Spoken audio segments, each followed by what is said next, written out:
Nerdcast assemble! Stay dandy, baby.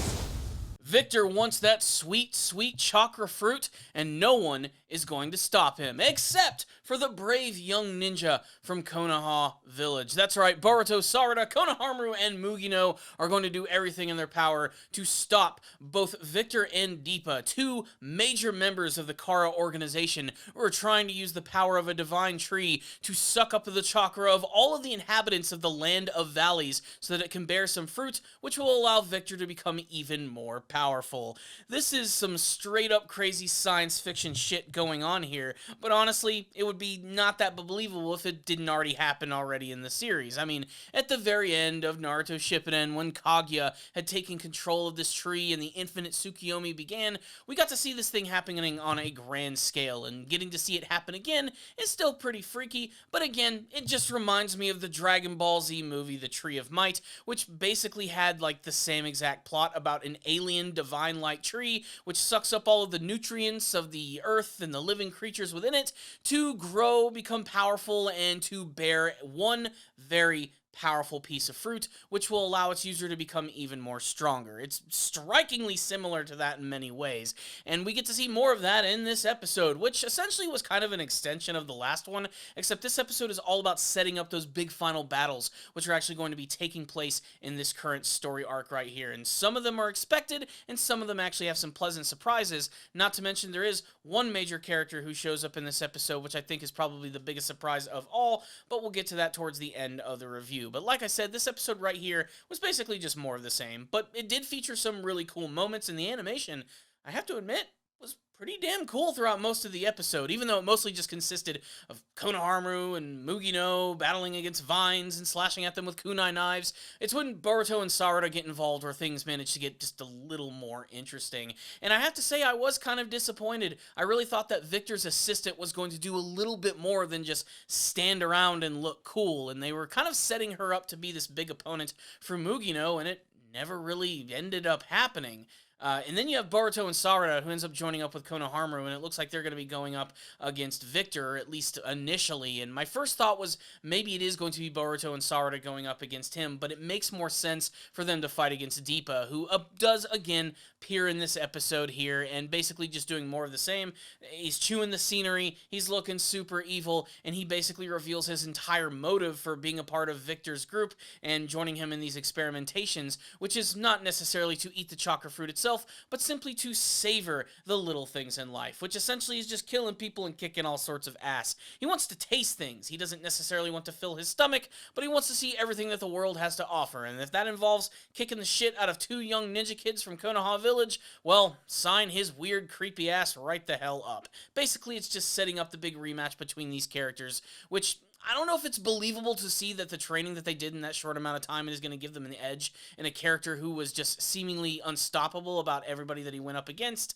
But, you know, anime logic. It's probably going to go down in that fashion. What is most interesting is that Konohamaru looks like he's going to be battling against Victor. And for people who only read the Boruto manga, you already kind of know how this entire fight is actually going to end. But I'm interested to see how it's all going to play out here. And this is going to be a great opportunity to really show, like, how competent of a ninja Konohamaru is. I mean, we already know he's got the skills to pay the bills, but this is an opportunity to truly give him what I'm going to call the best Konohamaru fight of the series. There's potential here for something like that, and I really can't wait to see that go down. One of the biggest surprises, though, going back to Mugino, is that as he was leaving the village, he was ambushed by Victor's crony, another outer member of Kara, who, just an instant, just like a split second, is completely taken out by an unknown assailant wearing a cloak. And it turns out that it's none other than Orochimaru. He has somehow escaped to the confines of his lab. Maybe he got permission from Konoha Village. Maybe there's a back door that nobody knows about, but he was able to get out of here, and it looks like he's joined by someone else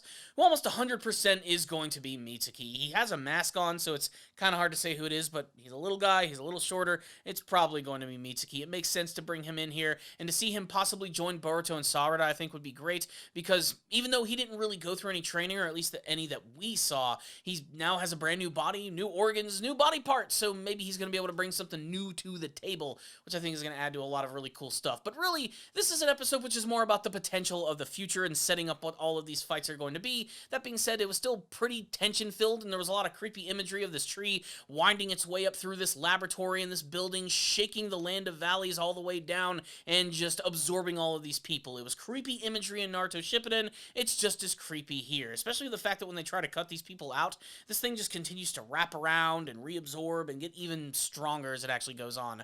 I'm really curious to see if the fruit itself is actually going to be cultivated and if Victor's actually going to get to use it. It's kind of hard to say, or even if it's going to be like, a project that works out. It might be a complete and utter failure for him, but really, I can't wait to see how it's all going to go down. But like I said, this is pretty much just a full-on setup episode. So, what's the rundown on this episode of Boruto Naruto Next Generations? Like I said, this one's more about setting up what's going to be happening in the big finale of this arc, and there's a lot of promise for it. I don't know how quickly it's going to wrap up, how much more they're going to draw this one out.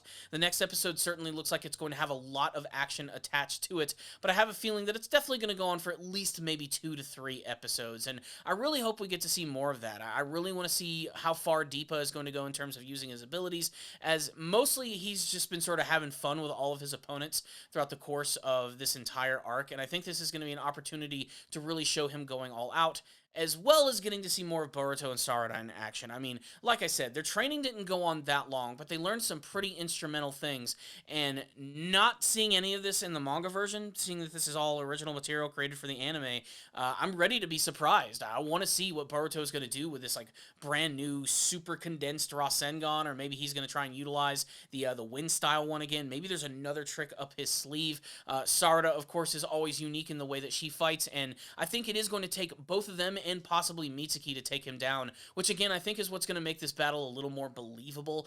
Deepa is so overwhelmingly strong that so far, aside from maybe like the big characters in the series, like Naruto and Sasuke, I can't think of many other 2 people who could probably take him on at this point. So it is going to take a couple of characters to even put a dent in him, and I'm excited to see ultimately where that's going to head and if there could be another big twist for the series. As Deepa said that he doesn't necessarily want the chakra fruit, but there's a chance that he could be bullshitting everyone and he could just take it and become super powerful, and they're all going to have to team up against Deepa. I don't know. I mean, for Victor, I kind of know where that storyline is going to be headed, but I can't wait to see what his battle with Konohamaru is going to be like. And Orochimaru, what a freaking wild card for the series. A guy who is a villainous, murderous, first major antagonist of the series, if you don't count Zabuza, and now here he is basically saving the day, which is still very weird to me. Every single time Orochimaru is on screen at this point, I still question, how is this guy allowed to do what he does? It still baffles me completely. I'm kind of accepting it a little bit, and a lot of that mostly has to do with the fact that he's been training and raising Mitsuki and trying to basically rectify all the bad things that he's done in the past. But you gotta remember, he's done a lot of really bad things. All the stuff that Victor is doing right here is basically the same stuff he's been doing before, and maybe even child's play in comparison to it. Also, I did like the revelations about the fact that Victor was able to create this god tree from actually taking a fragment from the original one that was utilized by Kaguya and the Akatsuki, and he was basically able to imbue that with the Hashirama cells, which has essentially allowed him to create this brand new one. How he controls it and how it never attacks him is, just anime logic and ridiculousness, but still, it's all a part of his plan, and he's definitely an old, grizzled ninja, so he definitely has a lot of knowledge about this world.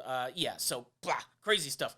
I'm excited to see where this is going, though. Like I said, this is a tent pole for all the action that's getting ready to take place, so hopefully it's going to give us something good to chew on. Otherwise, I thought this was a good episode. A little slow in some parts, and I have to admit, the entire storyline with that one wife whose husband was killed by the Hashirama cells, I could not give a shit about. I just do not care about this stupid, underdesigned filler character whom we will never see again after this arc. Everything else is infinitely more interesting, but every single time she was on screen, I just wanted to fast forward and get to the next part of the story, as it is just boring and stock, and she's probably going to run into battle, and she's going to have to be saved, and someone's going to get injured. Basically, this chick is just getting in the way. Get her the hell out of this arc. Otherwise, everything else is still pretty interesting, but like I said, mostly set up. But overall, still pretty entertaining. So I am going to give this episode a 4 out of 5. I thought it was pretty solid, and I really liked a lot of the animated moments of Konohamaru and Mugino teaming up against the God Tree and attacking with their kunais. It was really fluid and cool. It's not to say that some moments didn't look bad, but for the most part, it still looked pretty decent overall. So if you're looking for more of that, make sure to get excited for that. But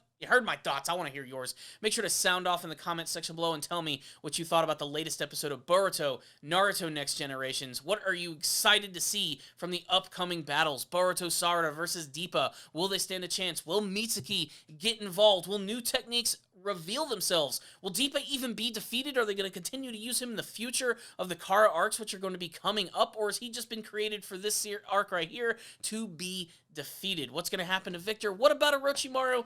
Thoughts, comments, what you hope to see in the future? Make sure to sound off in the comments section below. Thank you guys so much for watching this review. Please subscribe to the channel for more videos just like this one. If you did like this video, use a kunai. Throw it at the like button. It helps out these videos a lot, and I can't thank you guys enough for actually doing that. And remember, if you are already subscribed to the channel, make sure you're hitting that bell notification icon. It's going to let you know when all my videos are released. I also want to thank all of my patrons. You guys are so freaking cool. I mean, a lot of people are just watching my videos and putting likes and everything, but you guys are going the extra mile. You're giving me donations every single month, and I cannot thank you enough for that. I'm so blessed to have you guys as a part of my Patreon group. Remember, first-time donators, if you make a first-time donation, I'll review an anime series of your choice, and I would love to add your name to this list of super awesome people, the producers of Ace Guru.